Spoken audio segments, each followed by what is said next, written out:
but Finn Waters, Yes. left-handed Yeah. pitcher, yeah, left-handed pitcher out of Briarcrest Christian School in Tennessee, committed to Texas. He He should be pitching at absolutely, Texas right now. he could be. He absolutely shoved 1, 2, 3, 1, 2, 3, strikeout, strikeout, strikeout, strikeout, strikeout, strikeout, six up, six down, all Ks, all Ks on the fastball. I mean, his fastball was arguably the most dominant single pitch of this event, and he topped out at 94. It was 91, 94. He got six whiffs by my count on the fastball in the first inning. He got four more in his second inning, um, or four more in the second and third, I should say, combined. But he has some freaky traits on this heater. Tons of swing Hmm. and miss, tons of chase above the zone. Clearly, it's got a lot of riding life. I think the TrackMan unit at Hoover was really out of sync on the vertical break specifically. Either that or every pitcher in this year's class has like a 22 IVB heater. Um, but he clearly has some ride or some deception or some release traits going on that make this pitch impossible for batters to square up and to not swing at. I mean, all he had to do was throw the fastball above the zone, and he was getting a ton of chases and whiffs, and it just looked silly. So it was a really dominant outing from Waters, and it was fun to see. Yeah, our scouting report on him on our high school top 200 list for the 26 class is hitters swing through his fastball like it's invisible. And Right. that's, I mean, It's it, it was it looks exactly like right. Yeah. guys are up there just blindfolded trying to swing at a pinata when he throws that That's literally fastball. what it Yeah, was. Yeah.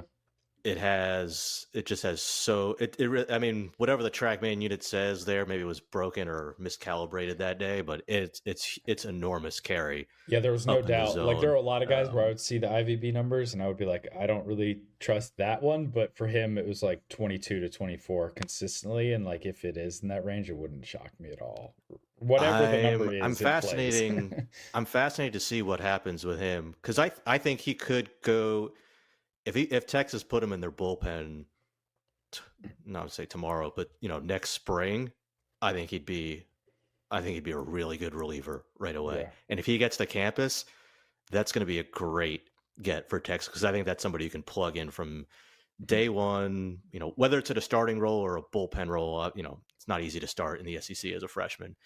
But if it's in a bullpen role, like I think he'll dominate right away and then Mhm. eventually transition into a starter role and be a really great collegiate starter. I am curious to see how teams line him up and Yeah. what they're willing to pay for him as the draft gets closer because he's a 6 foot left-handed pitcher who's already pretty filled out. Mhm. He's 18 years old now, so he'll be 19 on draft day. There's not a lot of physical projection, not a lot of physical upsides. There's not like I don't think you're not looking at him and being like, oh, I think one day he's going to throw like 97, 98 from the left Right. side. Maybe he does. Guys always surprise you, but it's not like you're looking at it like that and Mhm. banking on that strength projection coming through with him. It's really, hey, the traits this guy has on his fastball Right. are Silly. crazy good, and how much do you value that given the other things Right. about his profile? What are your thoughts about his secondaries? Like you would imagine, he relied on the fastball um, more than any of his other pitches, and rightfully so. I mean, he was just so dominant with them. But he threw a couple of breaking balls, 82, 84, slider look, more of a curveball look at 78, and then he actually turned over a few decent changeups at 80, 81, low spin change. I'm not sure if he's throwing a splitter, but I had a like I think it's a 800 to splitter. Yeah, 1100 RPM. yeah. Yeah, that makes sense. So I do like the change, the splitter a little bit. I don't think I saw enough of the breaking stuff to have a strong read on how much I like it or don't. But I'm curious if you think he's like fastball only and he's going to really have to develop some of the secondaries, or if you think there's something to work with either with the splitter or with the breaking stuff. I think he's a really smart pitcher who gets the most out of his stuff. I mean, just the fact that he's throwing a splitter, which we're seeing more high school pitchers now throw splitters, but um, but to see him throw it and the way he's able to execute it well and it gets that heavy tumble off of his fastball. It kills spin. I think it's a really effective pitch for him. And as somebody who he does not have like Trey Rangel, who's going to Texas, well, committed to Texas as well. I mean, Trey can spin the heck out of a breaking ball, 3,000 plus RPM pretty consistently.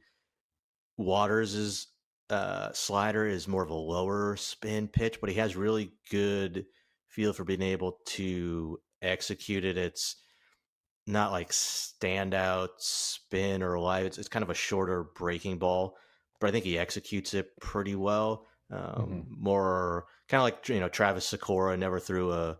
I guess he also throws a that split too, but the guy with a lower spin slider, but is able to get the most There's got out to of it. be there's got to be some sort of correlation between players who throw low spin breaking balls and then also throw splitters, right? It feels like it would go hand in hand to me. Yeah, it could be. Yeah, if you're able to, I mean, if you're not able to generate spin on a slider, maybe the kind of spin killing nature of what you're doing Hmm.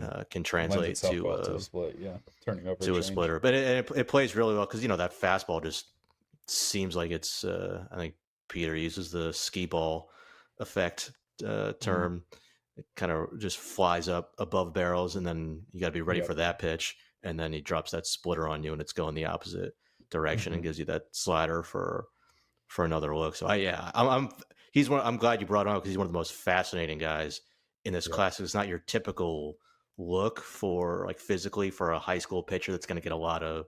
scouting buzz. So I'm curious what but just general team feedback on him because I was Right. gonna say scouting feedback, but like when you get the analysts looking at his Right. pitch That's what I was data gonna and all say. I feel that, that's like gonna be maybe 5 or 10 years ago, probably had to go 10 years ago now, when we didn't have um, this sort of like numbers we could put on why his fastball played so well. Like maybe there would be more skepticism about the profile then, but I do feel like now when you're going to be able to look exactly at his fastball shape and the release and the riding life, and just see like why it plays that well, I think teams will maybe feel more confident in taking a shot on a player like that. But I think with any pitcher who is outside of the top 50, top 100 on an overall list out of the high school, there is some risk that those guys are just not going to get paid enough uh, to go straight into pro ball. So